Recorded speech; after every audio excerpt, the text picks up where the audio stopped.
Clive, you'll be pleased to know that the negotiations are progressing well. That is good news. Yes. Our comrade in Randala has just sent word that the contract should be signed very soon. But I still have much and more to prepare. It's a huge undertaking moving this many bearers at once.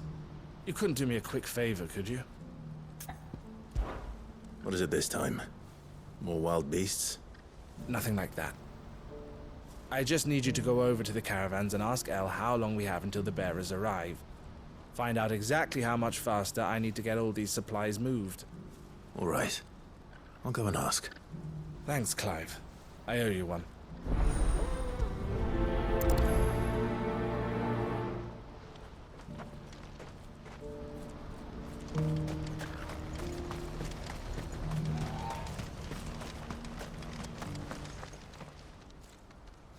Don't blame yourself, El. This is their fault, not yours. I know, but... No buts about it, all right?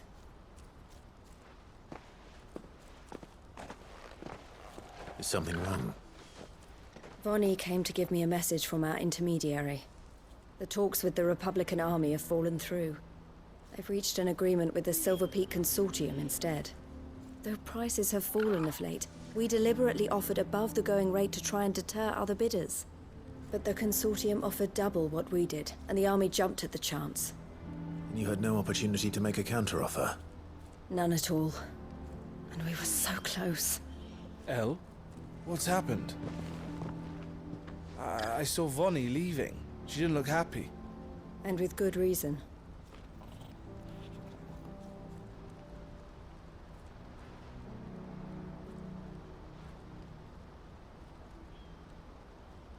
But I thought we were the only ones the Fist were speaking to about the bearers. How did the Consortium even find out about this? It's not so surprising. They have ears all over the Republic. This isn't over.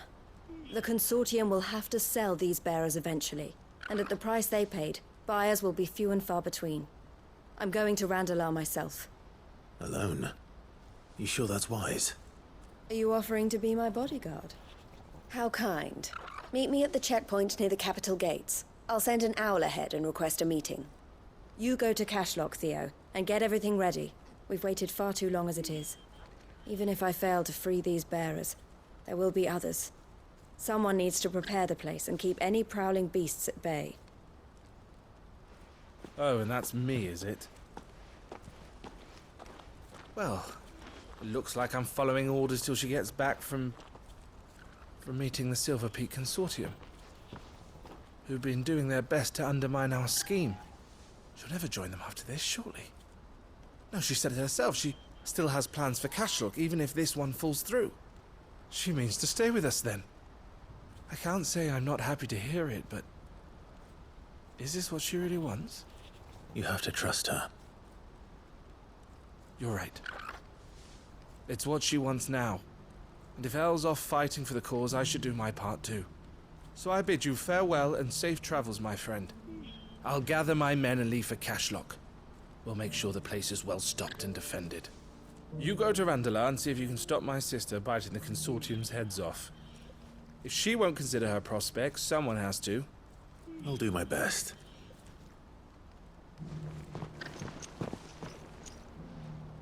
All right. To Randalar, then. And better not. Eloise waiting.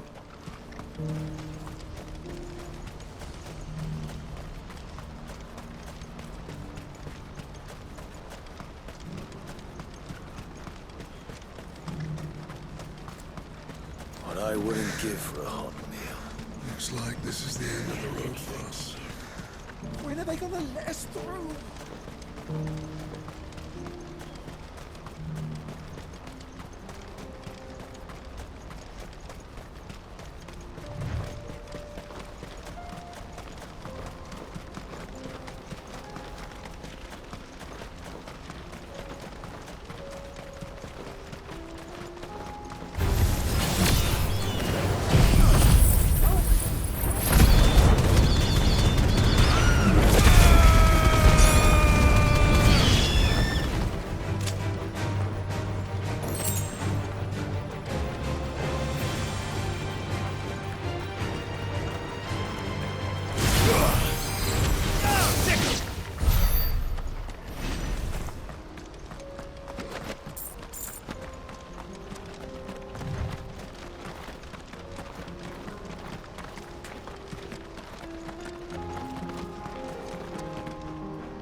Hope I didn't keep you waiting. Did you arrange to speak with the consortium? Here they are now.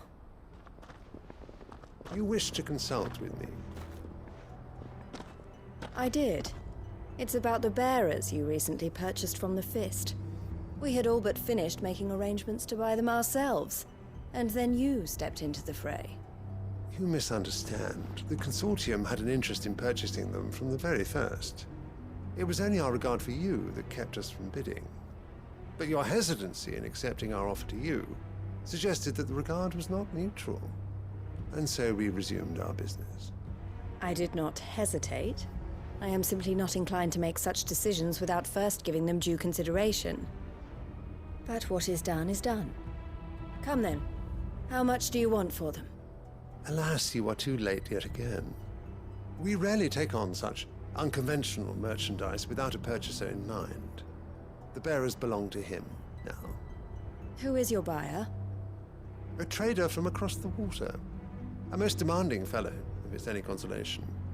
He insisted the bearers be fed, dressed, even given their own bunks for the voyage over. That's what you get when you deal with continental types. I wouldn't know. Oh yes, the culture on the continent is quite different to ours. They pay good money for bearers not fit for the knacker's yard, and treat them like kings. But as long as they pay... That does sound unusual. No matter then. If they've already left our shores, there's little that can be done. Allow me to withdraw my interest. And with it, my interest in joining your organization. My associates will be sorry to hear that.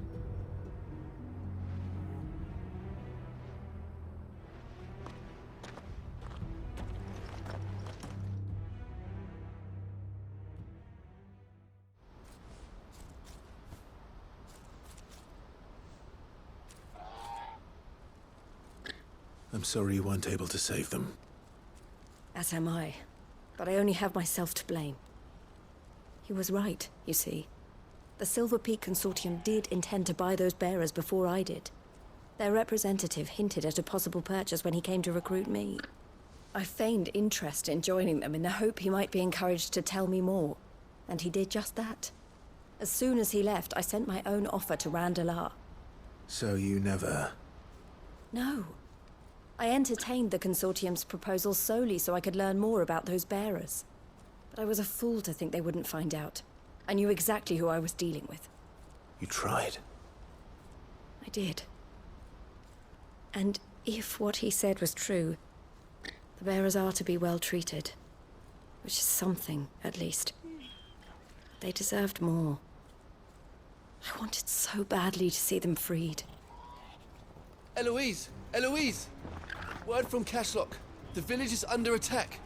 A pack of beasts have come down from the mountains, and there's a dragon at its head. Theo and the others are trying to hold them off as best they can, but the odds are against them. They need help, and fast. Theo! I'll go on ahead. Thank you, Clive. I'll gather some men and join you there. Just... make sure he's safe.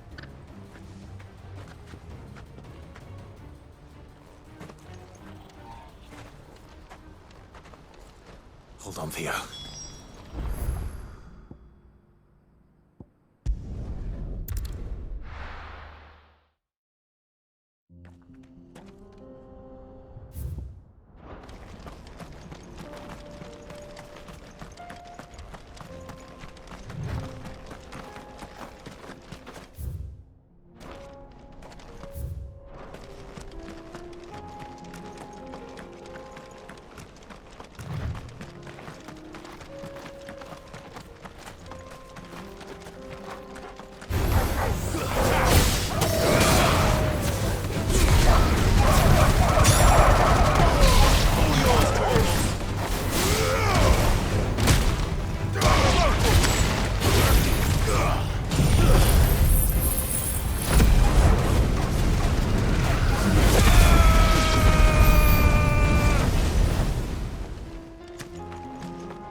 Where's Theodore? Upriver! He led the dragon that way to keep it from the village, but the whole area's flooded with ether. We just have to pray he makes it out in one piece. I can do better than that. Torgal, with me.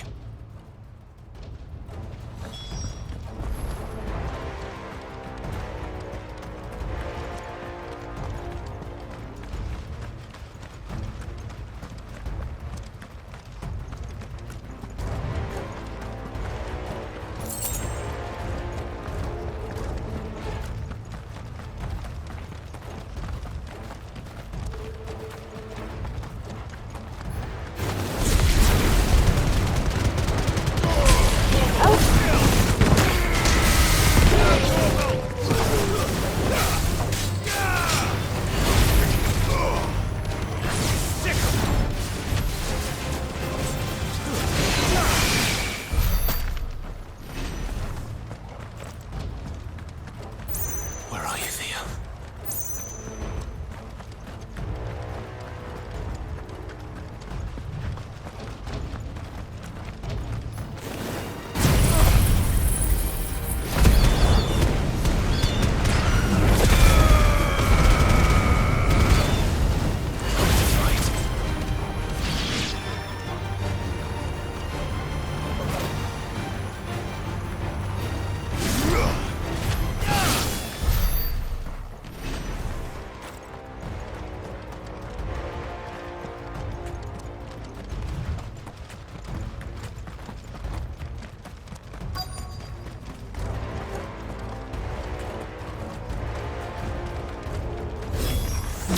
Damn it.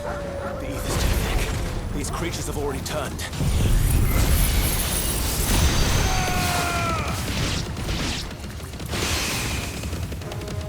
It's all yours, Torgal.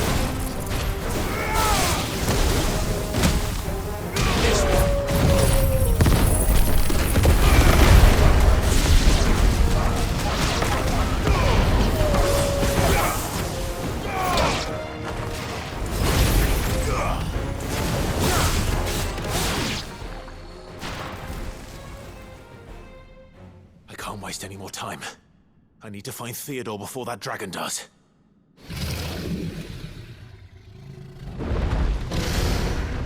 Looks like it's found me. This thing's turned as well. This isn't going to be easy.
Clive. Theodore, you had me worried for...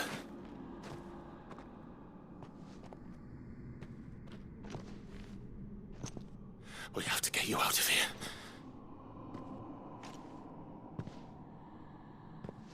I think it might be a little too late for that. Bearer or no, there's only so much ether a man can take, and that Drake just wouldn't let me leave. You have my thanks, Sid, for finishing what I could not. For keeping Elle's dream.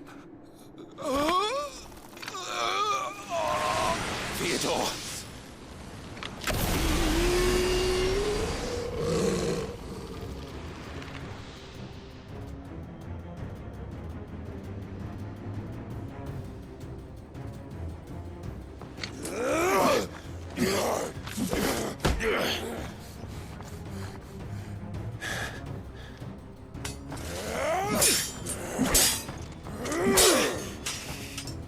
Don't make me do this. Stop it, Theo! Stop! Stay back, Eloise! He's turned. And so will you!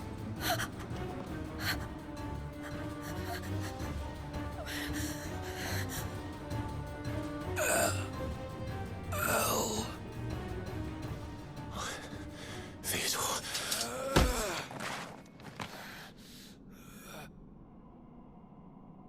Take care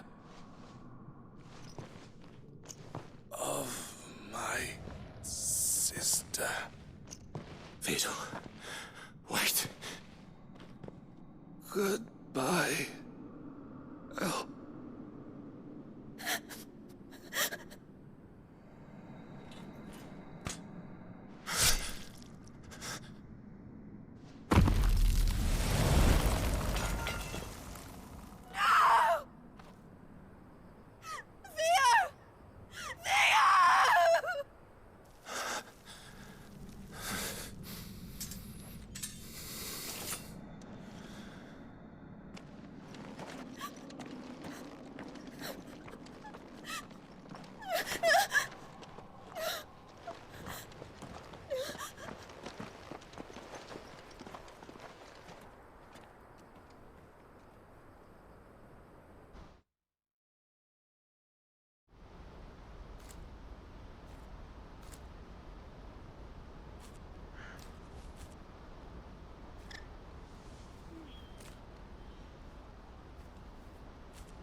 Thank you, Clive.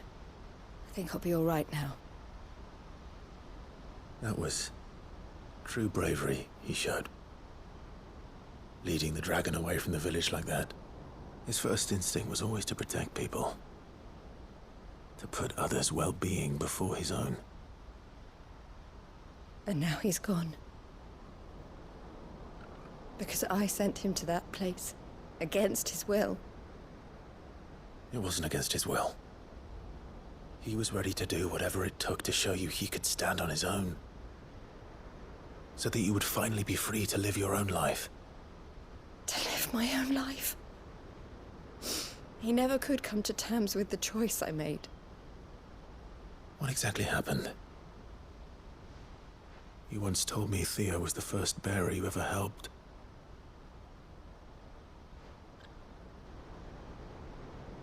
We grew up in Canva. We were born to one of the great trading houses.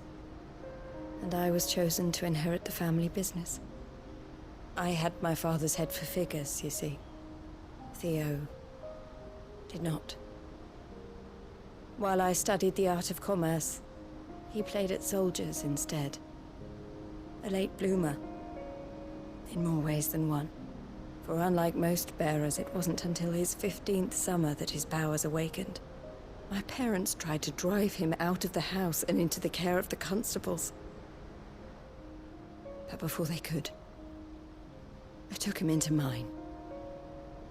Theo told me something else. He clearly admired your devotion to the cause of freeing others like him from slavery. But he said you deserved a better life than this. He wanted to free you from what he called your bonds, just as you freed him from his. I would be lying if I said I had not wondered from time to time how much easier my life might have been if I had allowed Theo to be taken and devoted myself to the family business instead.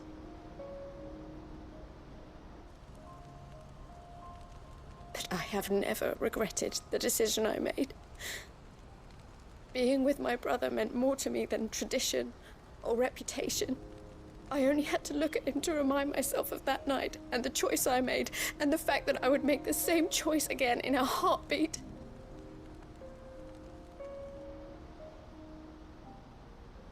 He was never a burden. How could he even think that? If anything, I was the one who weighed him down. You weren't, Eloise. He said it himself, that he had always been grateful to you for saving him, and that he wanted to repay you by letting you live the life you were denied. Neither you nor Theo weighed each other down. You loved one another.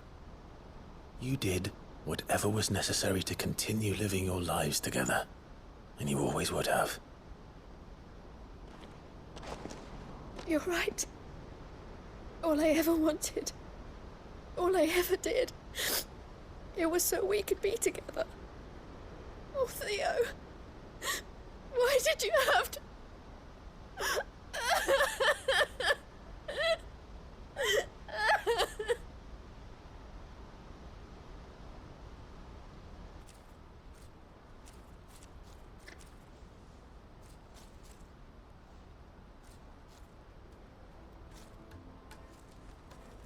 I know Theo wanted me to move on, but I'm staying here at the Crimson Caravans to continue our work. We can make a difference here. We can help people, save them. I need nothing more from life than that. So I'll carry on doing what we do, ensuring that goods, people, bearers get where they need to be, bringing smiles to people's faces, just like we always have, and to Theo's, wherever he is. This is the life I have chosen, the life I will always choose. I've made a choice of my own, to continue helping you however I can, whenever you need it. Thank you, Clive. Let's go on together then, for Theodore.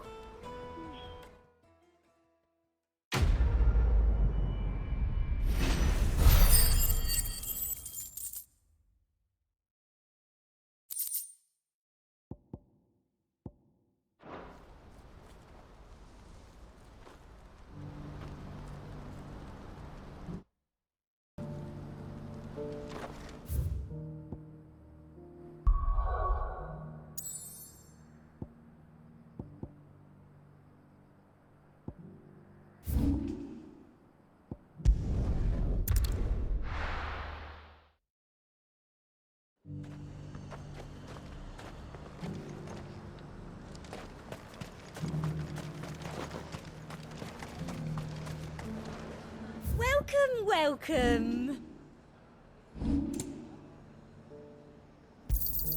An excellent choice. I do like a customer who knows what he wants.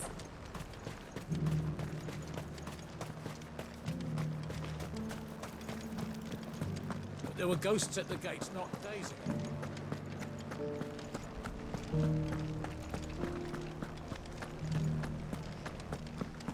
Those things I said before about not being able to fight. Oh, Clive. What am I to do? My wards and I may soon be without a home. What's happened? The High Cardinal has descended from his lofty throne and taken up residence here in Northreach. The High Cardinal? Leader of the Council of Elders, second only to his Radiance at the head of the Imperial government. Not that any of those things still exist. Now he goes by his noble title, the Duke of Oriflamme. And what does he want with Northreach? He wants to transform it into a military stronghold, a foundation upon which to build a new Sambrec. He's already secured the support of the various army remnants, with promises that they shall be afforded the respect they deserve in his empire. One built on the confiscated property of the people. He would rob the populace to pay for it. Believe me, I have used every means of persuasion to discourage him from this folly.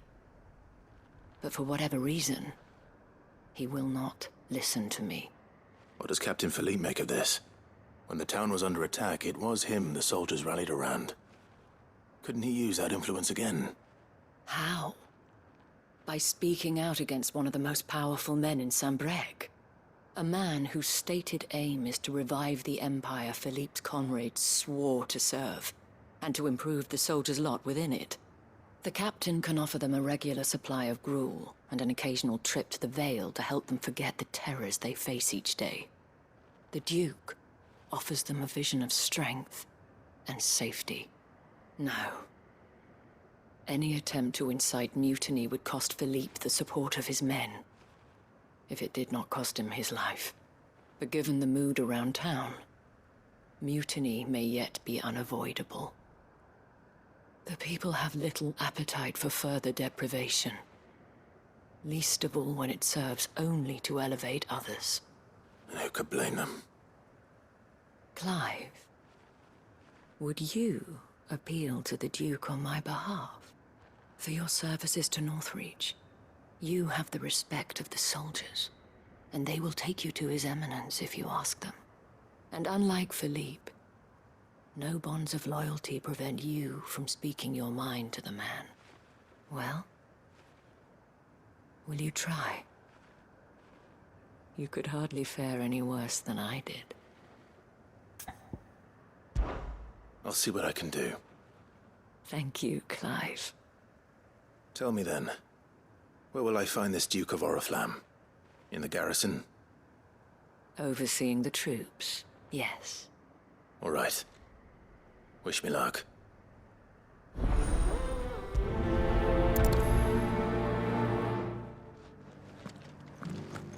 I may have met this Duke before, at the Remembrance Ceremony. Let's hope I didn't make a strong impression.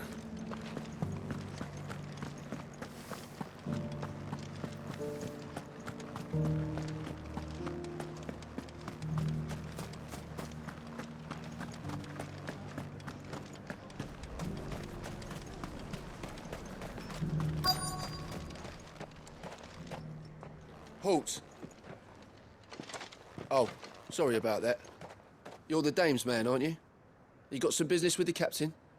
No, actually. With the Duke. I was hoping I might be able to speak with him. We're under orders not to let any civilians pass. But you should be all right. His Eminence has heard all about you and your heroics. Wait here. I'll go and ask.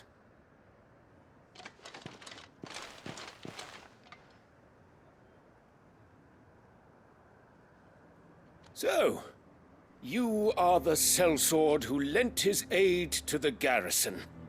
The Empire owes you a debt, and I shall see it repaid. But tell me, is it wealth that you seek, or favor? Neither, Your Eminence. I thought only to inquire about your plan to turn Northreach into a stronghold. Ah, I see. You are worried the expanded garrison will render your services redundant. Yet you needn't be. A proud fighting man like yourself shall always have a place here. Pride of place, in fact. For too long has the contribution of the noble soldier been under-reckoned.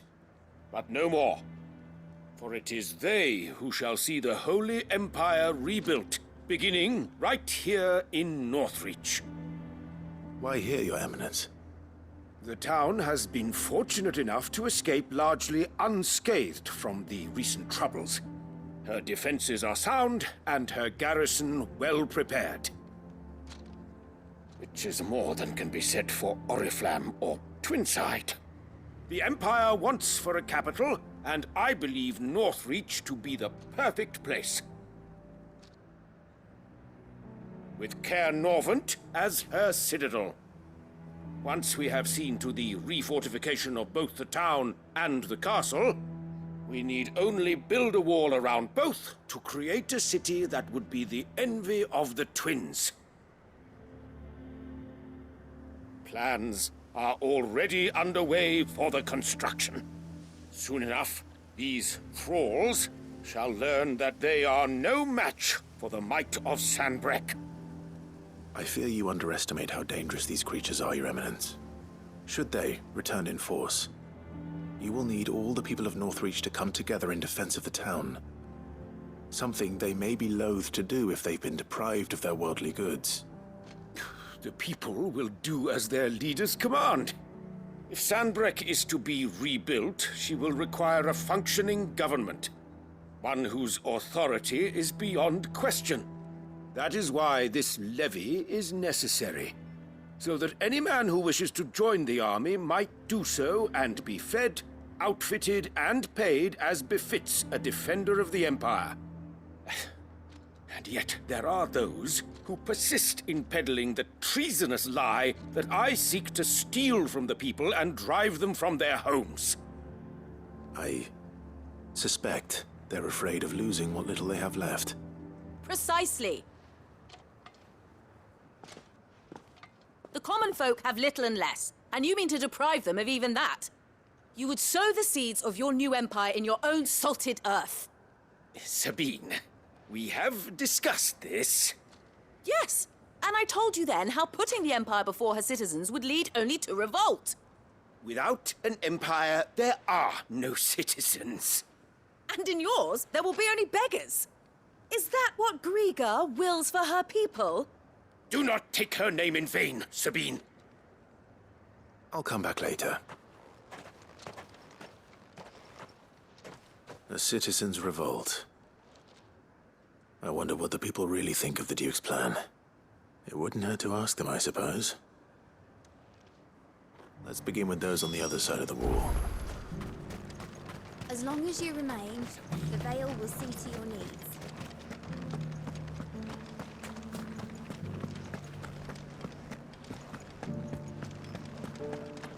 You needn't fret. The creatures...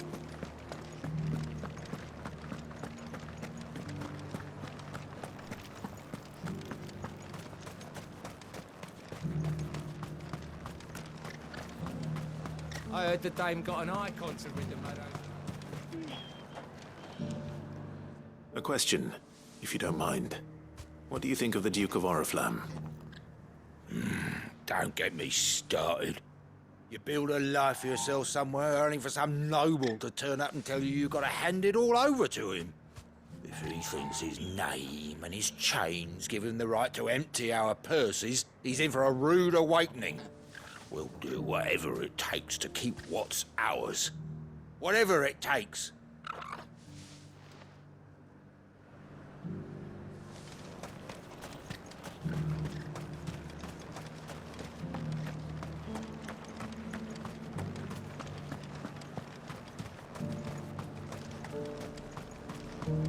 Why, your stall is as... I've been hearing a lot of talk about a certain Duke. Nothing good, I'll wager. Going around acting like he owns the place. And with hardly a word to the dame. This is her town, not his. I take it you'd rather she was in charge. As far as I'm concerned, she still is. Just need his eminence to sod off back to Oriflamme.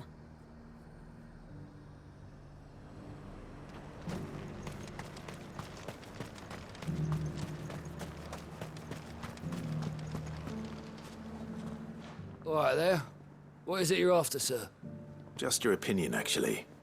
I wondered what you thought of the Duke of Oriflamme.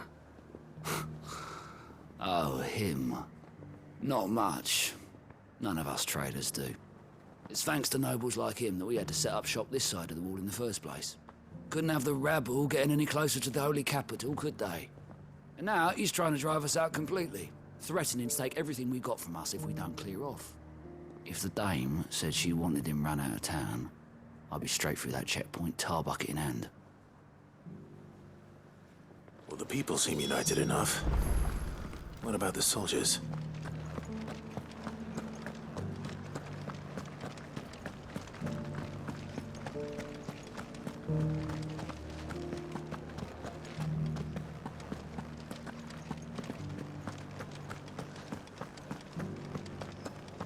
Those things I said before about not being able to fight. Excuse me, do you have a moment? I wondered if you'd mind sharing your thoughts on the Duke of Oriflamme. Well, he's made a lot of enemies coming in the way he did. But I mean, look around us. You can see the state the realm's in. The traders might not like having the screws put on them, but if they volunteered a few more of their hard-earned gil before things got bad, maybe they wouldn't have to. I think the Duke's got a point when he says rebuilding the Empire's the best way of making sure we're all protected.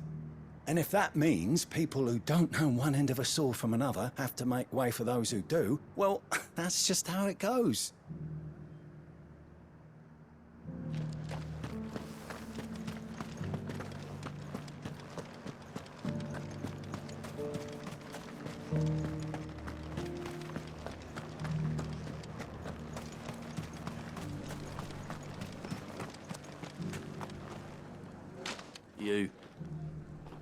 You're the one who was talking to His Eminence.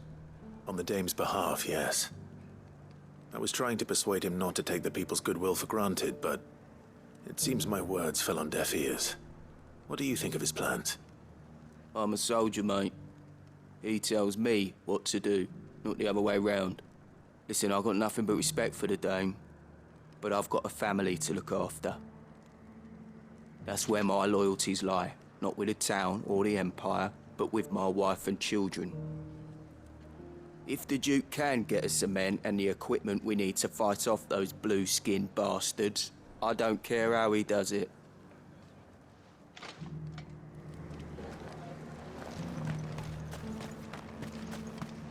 Sabine, you are embarrassing me. You're embarrassing yourself. I hear the Duke of Oriflamme plans to turn this town into some sort of fortress. Do you think that's a good idea? It's not for me to say. All I know is that unless the Emperor orders me otherwise, His Eminence's word is law.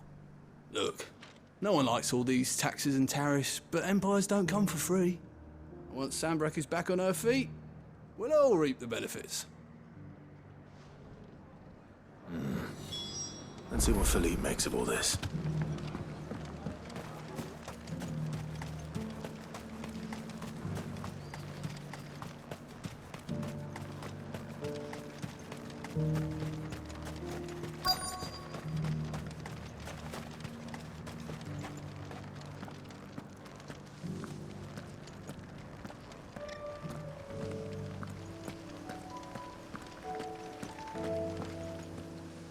Captain, do you have a moment?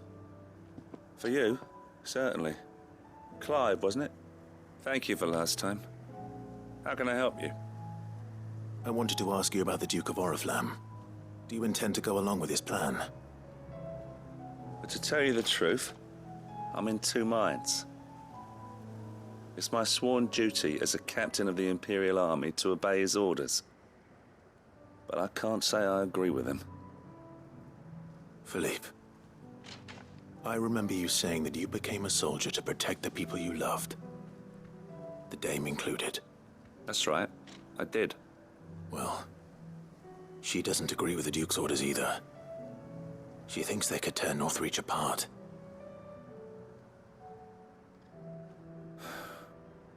And she's probably right.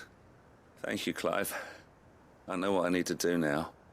Protecting the people I love is what matters. Doesn't matter how. Well, duty calls, so I better go. Thanks again.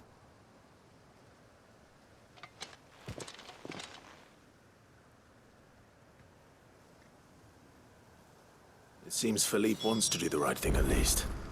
I expect Isabel will be pleased to hear that, if nothing.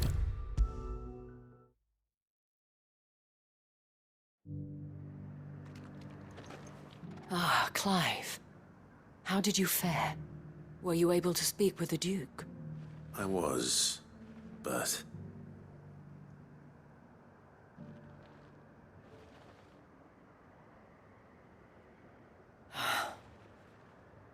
So Northreach is to be a fortress after all.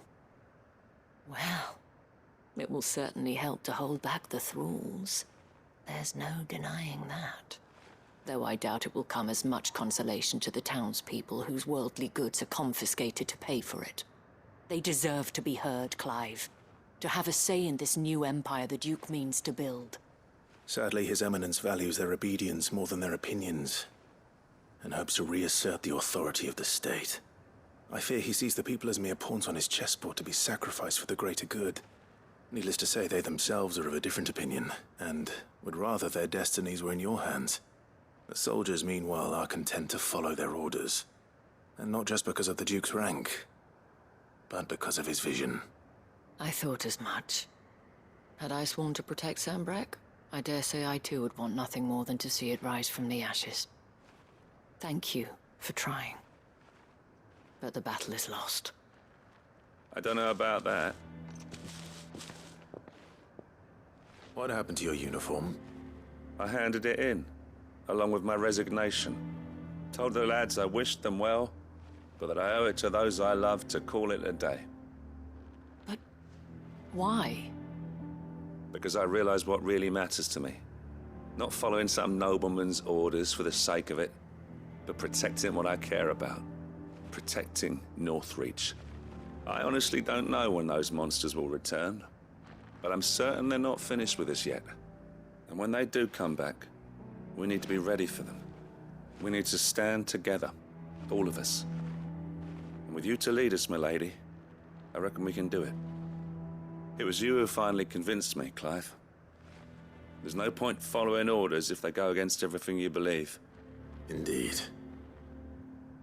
All of us, standing together. That has always been Northreach's best hope, and one which still lies within our grasp. We have only to turn our attentions to the true enemy. Thank you, Philippe, for showing me what I must do. Anything for you, milady.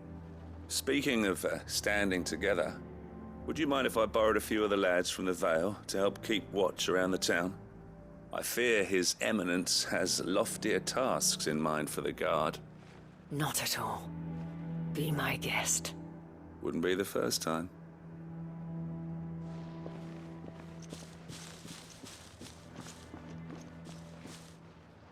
There may be hope for Northreach yet. Especially with men like you and Philippe to champion our cause.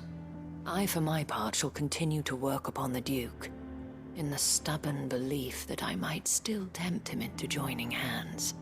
But I suspect I shall have to call upon your aid again. Until then, Clive. Until then.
PlayStation